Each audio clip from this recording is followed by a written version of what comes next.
बुद्धं शरणं गच्छामि, धम्मं शरणं गच्छामि, संघं शरणं गच्छामि, बुद्धं शरणं गच्छामि। नमो बुद्धाय। महात्मा गौतम बुद्ध, जो सत्य, अहिंसा, क्षमा, दया, प्रेम, शांति, मैत्री के प्रतीक है, उन्होंने भूत और भविष्य की चिंता किए बगैर वर्तमान में जीने, क्रोध पर काबू करने, खुद पर विजय प्राप्त करने, खुशियां बांटने जैसे कई उपदेश दिए। आज बुद्ध पूर्णिमा के इस शुभ अवसर पर मैं वर्षा तिवारी आपको लेकर चलती हूँ ऐसे ही महान महात्मा गौतम बुद्ध की जीवन यात्रा पर। शाक्यों के राजा शुद्धोधन बुद्ध के पिता थे और रानी महामाया उनकी माता। गौतम बुद्ध का जन्म लगभग 2500 साल पहले शाक्यों की राजधानी कपिलवस्तु के पास लुम्बिनी वन में हुआ, जो आज नेपाल में है। जन्म के 5वें दिन बुद्ध को सिद्धार्थ नाम दिया गया और 7वें दिन ही माता का देहांत हो गया। इसके बाद उनका पालन पोषण उनकी मौसी प्रजापति गौतमी ने किया।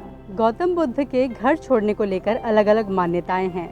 इसमें सबसे प्रचलित मान्यता है कि गौतम बुद्ध आधी रात को अपनी पत्नी यशोधरा और बेटे राहुल से मन ही मन विदा लेकर जीवन मरण से जुड़े रहस्य को जानने के लिए घर से निकल गए।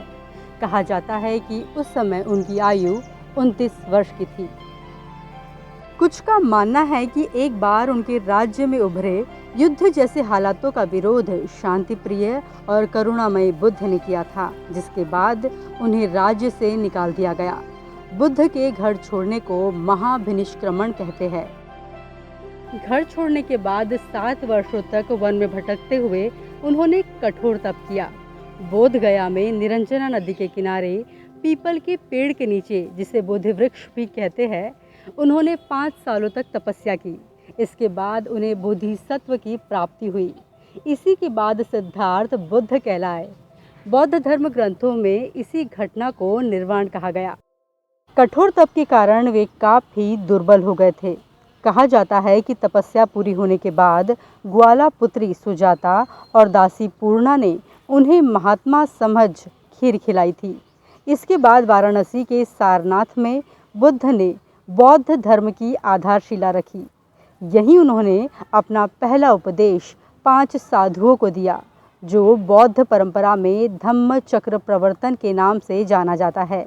यहीं बौद्ध संघ की स्थापना भी हुई। 80 वर्ष तक धर्म का प्रचार करते हुए वे उत्तर प्रदेश और बिहार में भटकते रहे। कुशनारा में उन्होंने देह त्याग किया, जिसे महापरिनिर्वाण कहते हैं, जो आज का कुशीनगर है। तथ्य के साथ सच्चाई से अवगत होने के कारण वे तथागत भी कहलाए। तथागत पाली भाषा का शब्द है। उनके निर्वाण के बाद उनकी अस्थियों को कुशीनगर, पावागढ़, वैशाली, कपिलवस्तु, राजगृह जैसे स्थानों में रखा गया, जहां बौद्ध स्तूप बनाए गए। बौद्ध धर्म में हीनयान और महायान मुख्य संप्रदाय है। थेरवाद, वज्रयान, नवयान भी बौद्ध संप्रदाय है। ये सभी बुद्ध के सिद्धांत मानते हैं। जानकारों की माने तो नवयान की स्थापना डॉक्टर भीमराव अंबेडकर ने की थी। इससे अलग गौतम बुद्ध को हिंदुओं में भगवान विष्णु का अवतार और दशा अवतार में 9वां अवतार माना जाता है। बौद्ध धर्म में बुद्ध, धम्म और संघ त्रिरत्न है। त्रिपिटक बौद्ध धर्म का मुख्य ग्रंथ है, जो पाली भाषा में है। ये ग्रंथ बुद्ध के परिनिर्वाण के बाद उनके उपदेशों पर आधारित है। महात्मा बुद्ध के पूर्व जन्मों से जुड़ी जातक कथाएं बहुत प्रचलित है। ये बौद्ध धर्म ग्रंथ त्रिपिटक का ही भाग है। इन कथाओं को विश्व की प्राचीनतम लिखित कहानियों में गिना जाता है, जो लगभग 600 कहानियों का संग्रह है। इन सभी कथाओं में मनोरंजन के माध्यम से नीति और धर्म को समझाने का प्रयास किया गया है। गौतम बुद्ध कर्म के सिद्धांत पर विश्वास करते थे। उनका मानना था कि व्यक्ति अपने कर्मों के परिणामों से बच नहीं सकता है। मनुष्य के दुख और सुख के लिए उसके कर्म जिम्मेदार है। अपने कर्म के फल को पाने के लिए वो बार बार जन्म लेता है। बौद्ध धर्म के अनुसार अष्टांग मार्ग भगवान बुद्ध की प्रमुख शिक्षाओं में से एक है, जो दुखों से मुक्ति पाने और ज्ञान के लिए ज़रूरी है। उन्होंने अंधश्रद्धा, तृष्णा, अहंकार, राग, लोभ और द्वेष से मुक्त रहने की शिक्षा दी। उनके अनुसार इस दुनिया में सब कुछ क्षणिक, नश्वर और अस्थायी है।